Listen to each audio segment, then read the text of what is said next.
Aujourd'hui nous apprenons une triste nouvelle. La voisine, notre voisine qu'on connaît depuis qu'on est tout petit, qui est une vieille dame qui était allée en EHPAD, je crois, en maison de retraite, elle a attrapé le coronavirus et elle n'a pas survécu et elle est morte aujourd'hui. Et en fait j'ai éprouvé une sorte de rancœur et de colère parce qu'à la base ils nous ont appelé en disant qu'elle allait mourir.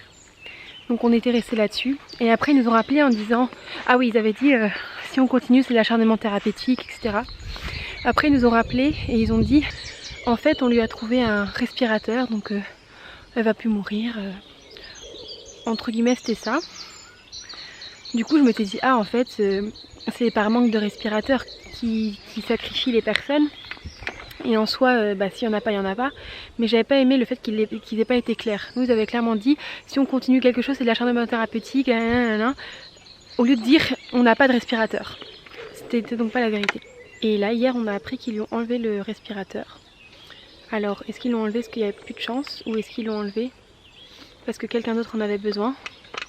Et dans ce cas-là, c'est parce qu'on a sacrifié une personne âgée, en disant que peut-être qu'elle n'était pas entourée, qu'il y avait une personne plus jeune. Et c'est ça que j'aime pas, parce que je ne sais pas la vérité. Est-ce qu'elle est morte parce qu'elle devait mourir, ou est-ce qu'elle est morte parce qu'on a décidé que c'était à elle de mourir plutôt qu'un autre? Après peut-être que même avec le respirateur elle avait peu de chance par rapport à l'autre, peut-être. Je ne remets pas en cause, ce que je remets en cause c'est la franchise du personnel médical. Du coup j'ai plus confiance. Et j'aime pas rester avec des interrogations et des questions comme ça. Donc je trouve ça très triste et très dommage. Voilà. Mais bon, c'est la dure loi de la pandémie.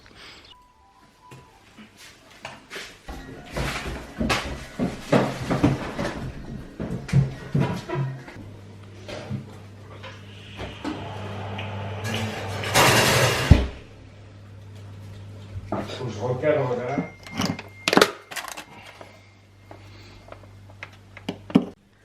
T'es fatigant. Je leur dirai dans la vidéo. De quoi? J'ai pas fini. Vous allez faire votre yogourt. Vous allez faire votre yogourt.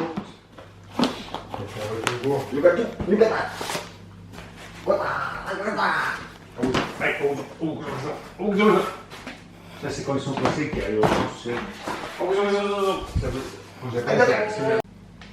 Virginie, à une époque, je parlais. Donc je vous avais posé quelques questions sur... non, je vous avais demandé de me poser des questions sur Instagram. C'est pas moi qui suis nette. Donc je vous avais demandé de me poser des questions sur Instagram. Et du coup, on va répondre dans ce vlog. Je n'ai pas regardé pour être spontanée. Entre guillemets, j'ai regardé quand on les avait fait, j'avais screen quoi, mais c'est tout. Donc le premier, c'était 3 livres préférés. Alors le premier livre préféré, c'est, vous le savez, j'en parle tout le temps en ce moment. C'est les Swan Sisters, The Wake Up Deep. J'en ai fait une vidéo sur ma chaîne, donc je vous renvoie à cette vidéo. Ça a été un livre que j'ai adoré, avec une ambiance que j'ai adorée, avec une histoire très belle, avec pleine d'émotions, une histoire d'amour mais pas que, une histoire de femme, une histoire de féminisme, une histoire de sorcière. Une ambiance que j'adore, avec la mer, les phares, la tempête, les malédictions. Trop bien quoi, trop bien. Donc le premier en ce moment ce serait lui. Un livre que j'ai pas pu lâcher, et c'est, on vient de le terminer, c'est Le Signal de Maxime Chatham. Ça a été ma première lecture à voix haute.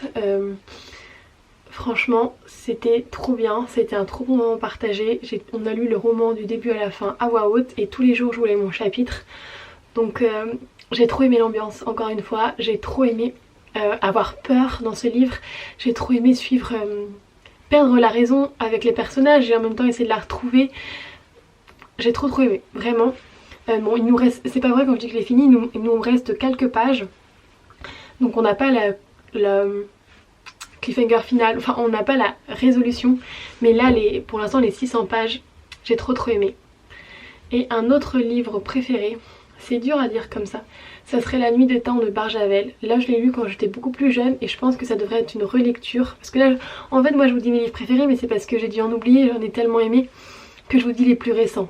Mais les plus récents c'est ceux que je dis en ce moment, donc voilà. Mais un ancien, ça serait La Nuit des Temps de Barjavel. Là, c'est une question que je reconnais à 100% parce que c'est ma cousine qui me l'a posée. Tes 3 plats du moment et l'obsession des avocats de toast est-elle finie?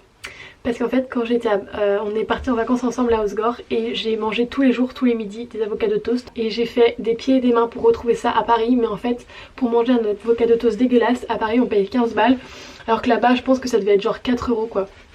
Donc oui, mon obsession est finie parce que je la ne retrouve pas.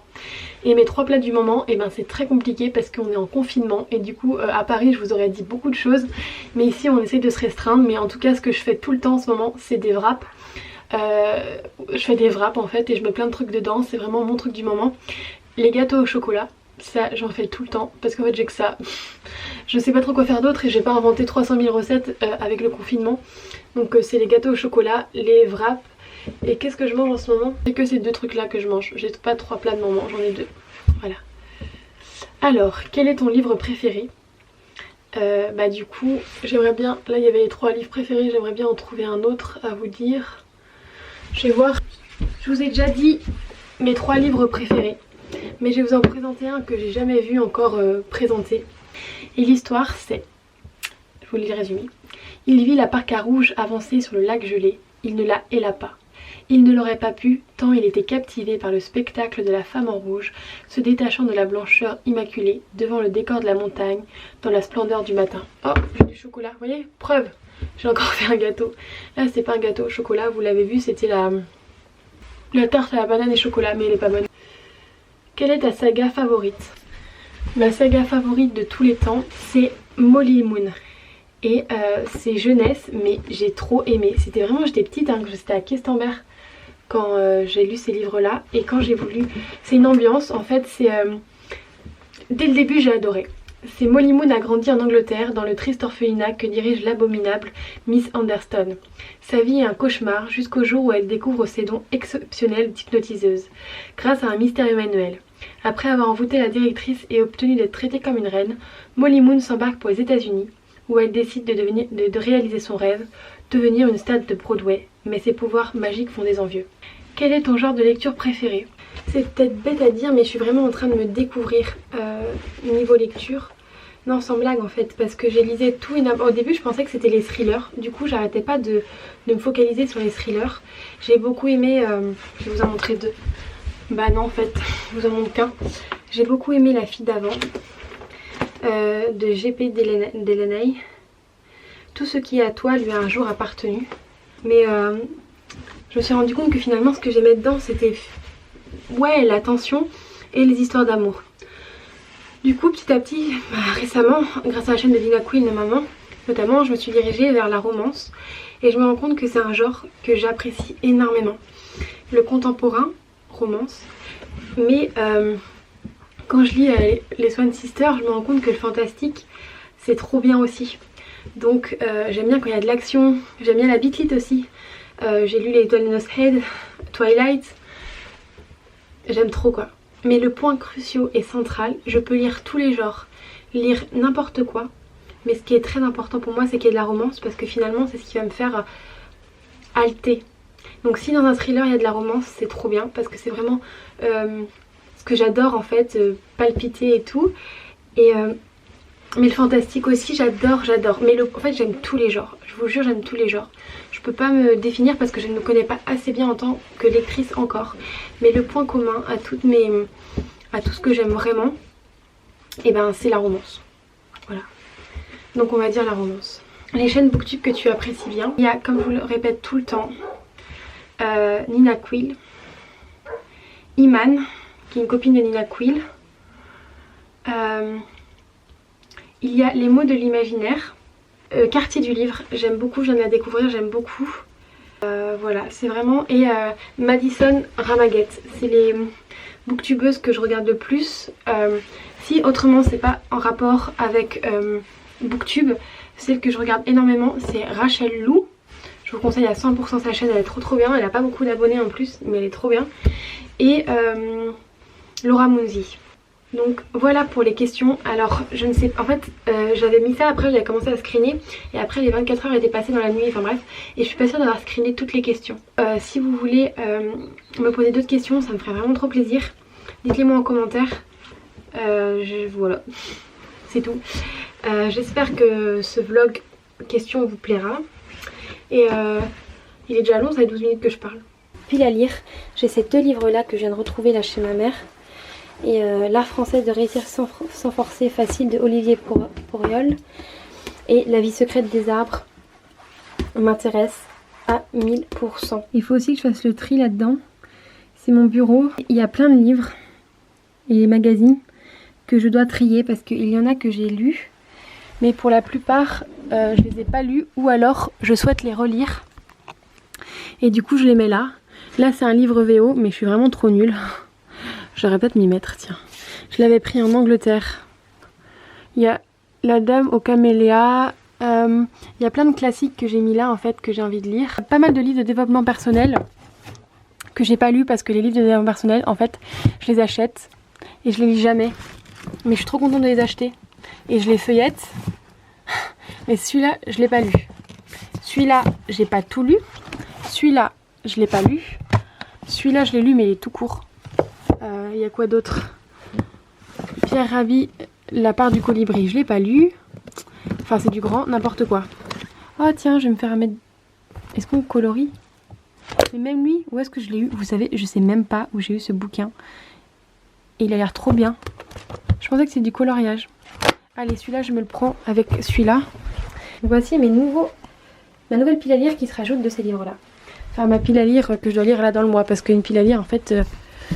Chez ma mère, comme je vous le dis, j'ai plein de livres que j'ai envie de lire, quoi. Mais que je le fais pas. Ah, celui-là, il est trop bien. Vous voyez, j'ai fait des petits post-it. Yes Vegan de Catherine et Layel. Que vous soyez vegan ou pas, lisez au moins la partie. Vous voyez, j'ai mis des notes. Lisez au moins la partie sur les poissons rouges. Je trouve que c'est les plus beaux classiques. Il en manque, je crois qu'il en manque un. Et il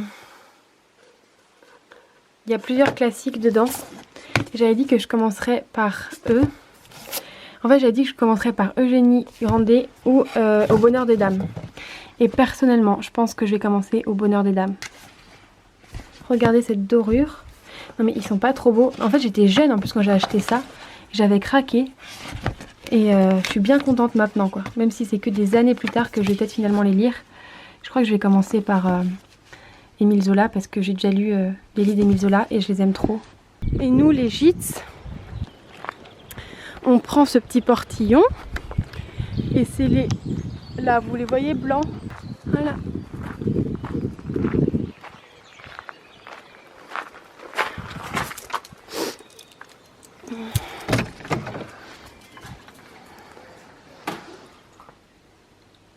L'amitié que je vous porte. Vous auriez dû vous faire prêtre, monsieur François. Vous savez bien, madame, que devant certaines tentations, il me manque la force morale pour les combattre. À propos de tentation, madame Bénédicte se plaint qu'on lui vole son miel dans le pot. Je me suis portée garante pour vous. Prêtre, c'est bien.